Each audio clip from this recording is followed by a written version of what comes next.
saya hendak menunjukkan bagaimana saya membuat video dengan menggunakan aplikasi bernama Plotagon. Saya touch ikonnya, masuk ke Plotagon. Biasanya harus loading dulu sebentar, sekitar ya 3-4 hari lah. Jadi sabar aja ya, karena orang sabar dikasihi Tuhan. 24 bulan, 159 bulan, 28, 56, waduh. Oke. Dan begitu aplikasi Plotagonnya sudah naik, sudah terbuka, kita masuk ke sini. Sebagaimana dilihat, saya punya 6 video di situ. So, saya sentuh create video.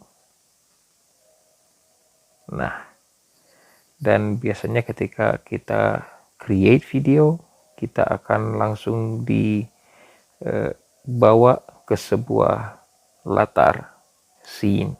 Dan scene yang ada di sini adalah living room. Ini bisa diganti. Bagaimana caranya? Sentuh tulisan living room. Nah, kita bisa mencari scene TKP yang akan kita gunakan. Semua scene yang tidak ada simbol apapun di sudut kanan atasnya berarti bisa langsung digunakan. Nah, yang ada panah kuning ke bawah itu artinya si backgroundnya ini, scene-nya ini harus diunduh dulu. Oke. Sementara yang ada gambar shopping cart, troli, ini untuk mendapatkannya, untuk menggunakannya kita harus membelinya. Oke. So mari kita menggunakan yang sudah ada dulu supaya hemat. Nah, misalnya ini park bench, bangku taman. Saya sudah ada di sebuah latar bangku taman. Nah, sekarang apa yang selanjutnya kita lakukan? Ini kita mau bikin ceritanya kita bikin ceritanya ya, karena itu namanya cerita harusnya ada aktornya dong. Nah, lihat ada tulisan no actor yang merah. Kenapa merah? Karena memang harus diisi, harus ada aktornya. Masa drama nggak ada aktornya atau cerita nggak ada aktornya? So kita sentuh no actor. Nah, ini adalah aktor yang bisa kita gunakan. Dan kalau dilihat di situ ada Roberto, itu adalah aktor karakter yang saya buat sendiri dengan menggunakan fasilitas create character itu di atasnya ya.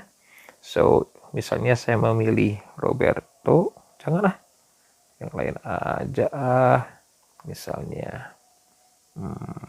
Nah, sama ya. Jadi ada yang memiliki gambar di sudut kanan atasnya itu troli, shopping cart. Itu berarti karakternya harus dibeli ya. Sementara yang ada panah ke bawah itu berarti tinggal unduh aja dulu. Tinggal unduh dulu, lalu kemudian begitu udah ada tinggal pakai. Okay. So I'm going to use the one which is already available, which is easy. For example, let's use Lizzie.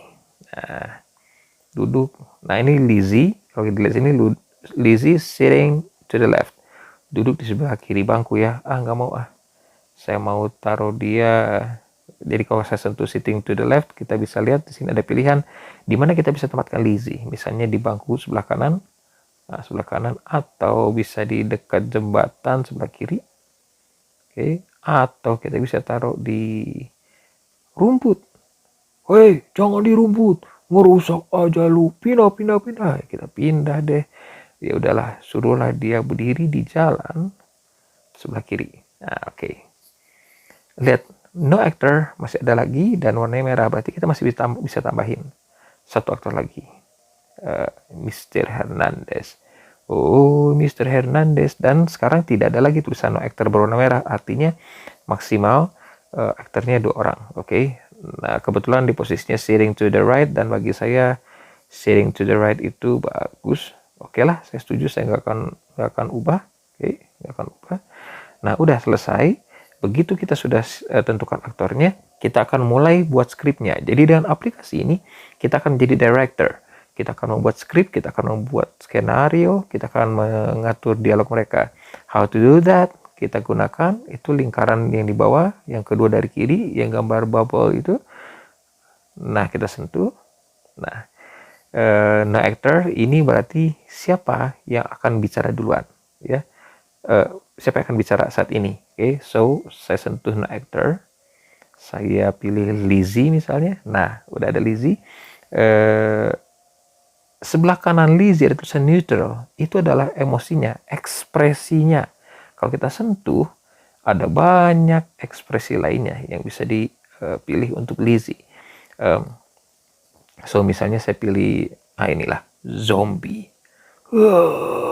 Nah, bagaimana memasukkan skripnya? Ada dua cara. Satu, dengan mengetikkannya di sini.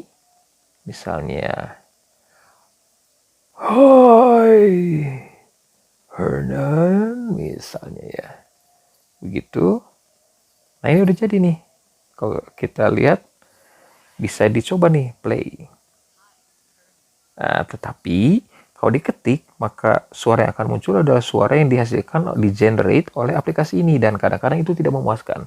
So, supaya membuat dia menjadi lebih asik, lebih cocok dengan ekspektasi kita bisa menggunakan cara kedua untuk memasukkan skrip, yaitu menyentuh simbol mic di sana. Ya, saya sentuh simbol mic di sudut kanan atas dari box ini.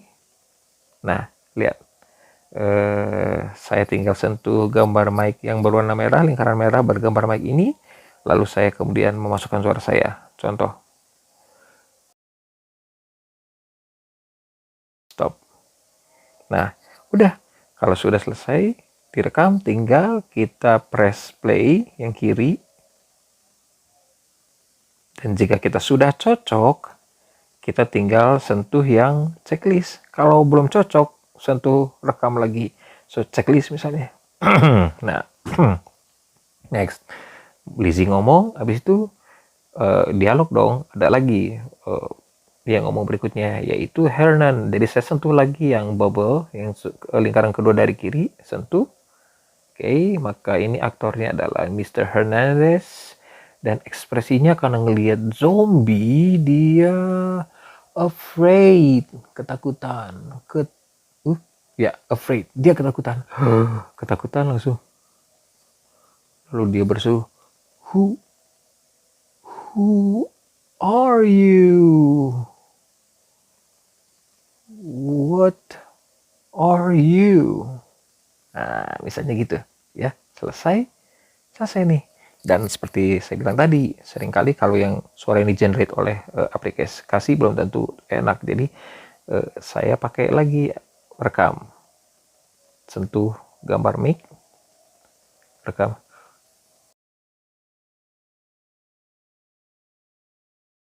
Misalnya gitu, oke. Dan anggaplah, udahlah cocok lah, checklist. Nah, udah, selesai.